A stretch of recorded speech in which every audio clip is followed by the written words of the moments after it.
Whispers of Bern. Part 3. The Revelation and Goodbye.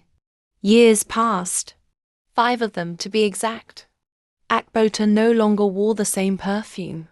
No longer kept the tulips he once gave pressed in the pages of her journal. But the Swiss watch remained in the drawer, in the quiet place of memory, ticking on like a relic of a life lived in a brief, glittering moment. She had climbed in her career like she had always planned. First, as a front office manager, then quickly rising to director of guest relations. She was now in charge of a luxury boutique hotel near the Presidential Avenue in Almaty. Foreign investors knew her by name. She conducted meetings in 3 languages. Her team respected her. Her parents were proud. She was what everyone expected her to be, except fulfilled. In those 5 years, she had dated a diplomat, a hotel investor, even an Uzbek film director. But none of them ever saw her the way Jad did, not completely, not without condition. They either wanted her beauty or her mind, but never both. Never her rawness, her sarcasm, her contradictions. Never her story. Most nights, after meetings and endless emails, she returned home to silence. The gold curtains in her apartment swayed softly in the wind. She would glance at her bedside drawer, where the Swiss watch still ticked behind other forgotten things. Sometimes she'd think of Jad at the strangest moments in traffic, or while slicing lemons. She would remember the way he kissed her knees, or how his voice dropped when he said, "You are my peace." But mostly, she remembered the silence after she left. One winter evening, as snow painted Almaty in a pale hush, she found herself alone in her apartment with a bottle of red wine. She had just returned from hosting a gala for international luxury tourism brands. Smiling her way through toasts and meaningless compliments, she took a sip, sighed, and opened Facebook. It was muscle memory more than intention. And there it was. Again. Suggested friends. His name. His face. A little more tired. His beard a bit longer. But unmistakable. She stared for a full minute. Then clicked. His profile was no longer private. And then she saw it. Photos. A woman. Not her. Not European. Filipino, maybe. 3 children. A small backyard. Plastic chairs. A cake with Arabic writing. The caption, "Eid at home with the kids, my joy." Her stomach twisted, but it wasn't pain. It was something else. Like watching the curtain fall at the end of a play. The applause was gone. The stage empty. The lights off. She laughed. Out loud. It was the kind of laugh that comes not from humor, but from relief. So that was it. The Instagram-filtered promises. The quiet silences after she left. The stickers. The nonsense replies. She had known, hadn't she? Even that first day in Bern, when he stood with the tulips, there had been something off. Something his eyes hid. Something she didn't want to name. Intuition is a cruel, accurate thing, but we often silence it in the name of hope. She didn't cry. She didn't feel bitter. Just quiet. She scrolled further. Old photos. Tagged posts. Dates. He had posted a photo of his first child, only 6 months after she left Switzerland. So he had a family. Maybe always did.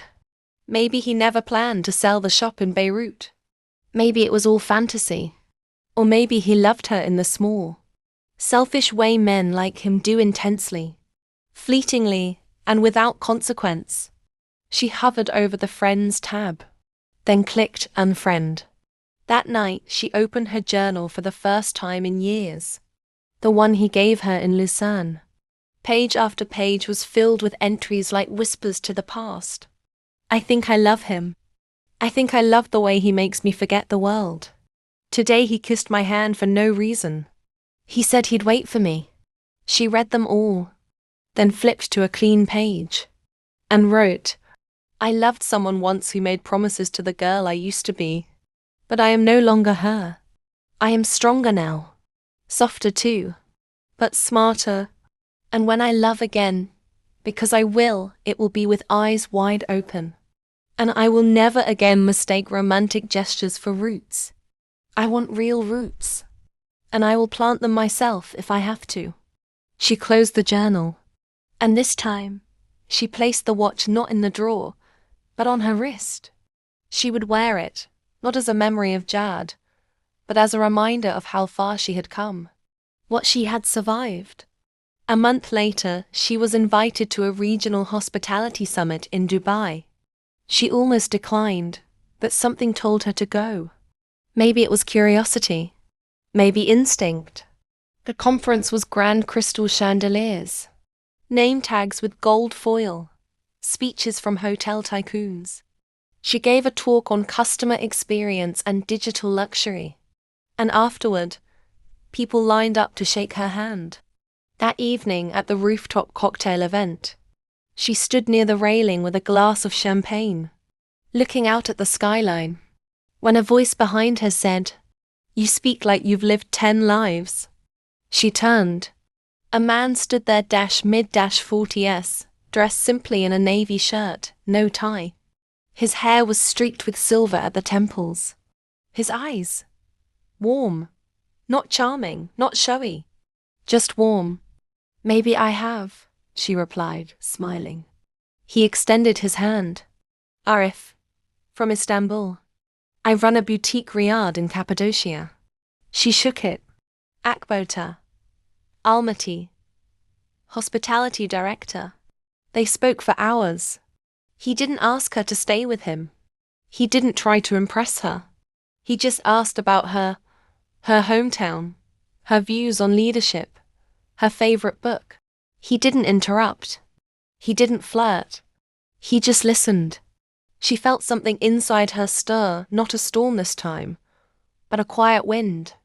Later that evening, he walked her back to the elevator and said, "If you ever visit Turkey, I'd love to show you the desert stars."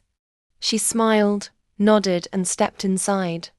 As the doors closed, she looked at the watch on her wrist and whispered, "This time, I'll be the one who decides."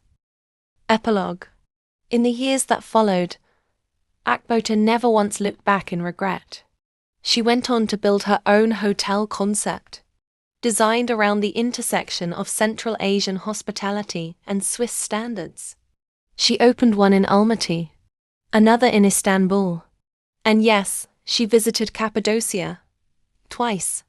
Arif remained in her life at first as a friend, then a partner, then, one rainy evening in the stone courtyard of his riad, as the lanterns swayed and rain sang softly against the clay roofs, he asked her to marry him. She didn't hesitate, because this time it wasn't about fireworks or tulips or watches. It was about consistency, growth, truth. And when she said yes, she thought of Bern, of the girl she used to be. She whispered a thank you to her past, not because it was perfect, but because it had taught her exactly what kind of love she deserved. The end.